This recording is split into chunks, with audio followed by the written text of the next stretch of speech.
Thanks to outside volunteers and the cooperation of classroom teachers, Boston Partners in Education helps narrow the achievement gap student by student. The nonprofit recently honored those efforts with its annual awards for academic mentorship. We'd like to welcome two of this year's recipients, the Mentor of the Year, Kathy Weld, and the Educator of the Year, an 8th grade teacher at the Jackson Mann K-8 school in Alston, Kelly Lewis. Thank you both very much for being with us. Thank you. I want to start with Kathy, because you're sort of the outside force here. What got you involved in a program like this? When I moved back we moved to the South End about 5 years ago, and I wanted to be involved in the neighborhood. And I had been involved in schools on the North Shore where we raised our kids. And I walked down the street and happened to catch the principal on a rare afternoon where she had some time. And she explained to me what the school was like and said to volunteer anywhere in the Boston Public Schools, I would have to be vetted by Boston Partners in Education. There's a training, and so she gave me their number. I followed up with them, and about 4 months later, they placed me in a classroom at McKinley. What about the McKinley School? I mean, I gather this is a school where there are a lot of students who we might say have some kind of a disability. Do you focus on that in what you do?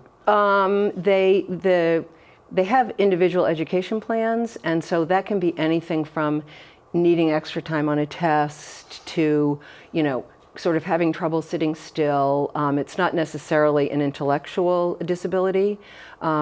So the kids, my task a lot of times is sitting with a student who has trouble focusing and just keeping them focused on the given assignment, math, English, science.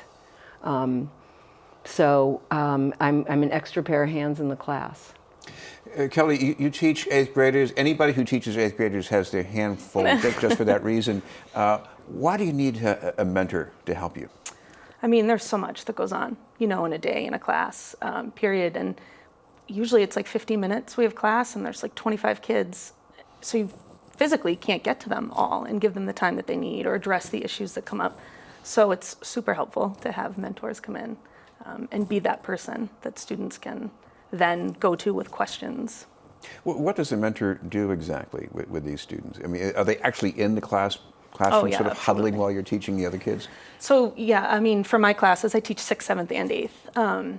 And I just welcome them. Anyone who wants to come in and work with 6th grade, 7th grade, and 8th grade students in math is more than welcome to come in. But yeah, we have sort of a little area in the back, and mentors will come in and work with either one student, one-on-one, or a small group of students. And a lot of it is, it's academic stuff, working on the lessons and the tasks. But another part of it, really important part of it, is just like talking with that adult and like being heard, What does that do for the student once they start having these talks, these conversations with an older person? I mean, the confidence that they help build is incredible, and you see it because they come once a week. It's a very regular time for students to work with these adults. But also, the growth that they've shown, now that the school year is over, I can look back and say, wow, this was a year of tremendous growth for those students academically, but emotionally as well. Kathy, what about you? You have talks like that too? It was funny, I was thinking, because I'm so much older than most of the teachers in the school, I show up as sort of, I'm the mentor, but I'm kind of a grandma. And I bring in banana bread. At Christmas time, my daughter came with me and we decorated Christmas cookies. And so it's giving it's showing a different side to the adults in the room and the kids there was one little boy who really had a hard time engaging with the classwork. And when decorating cookies, he was so focused, I thought we should turn this into an academic exercise and he would excel. But with the coming every week, I go 2 days a week to McKinley, and I go Tuesday and Wednesday, and the kids know my schedule. And if I show up on a Thursday, if someone's out and they need help, the kids are like, it's not Wednesday, you can't be here. And if I'm ever not going to be there on a day, they go, well, you have to change that appointment because it's Wednesday and you have to come. So they thrive on the continuity.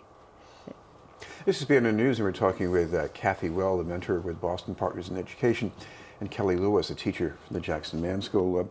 Kelly, one thing I remember from being a student, and I thought this was normal, that it was everybody's problem. There were times somebody would be teaching something in math, and they were just racing ahead of me. I just couldn't process everything, and I couldn't keep up with it. Do mentors help with that sort of thing? Absolutely. Absolutely. Having a mentor, those students who do feel that stress and that pressure, that overwhelming, like, oh, I can't do this, I can't keep up. Those are the students that tend to shut down when they feel that. And so having a mentor who's like right alongside them, say, you know what, I didn't understand this either. Let's go through it. Let's try a different way.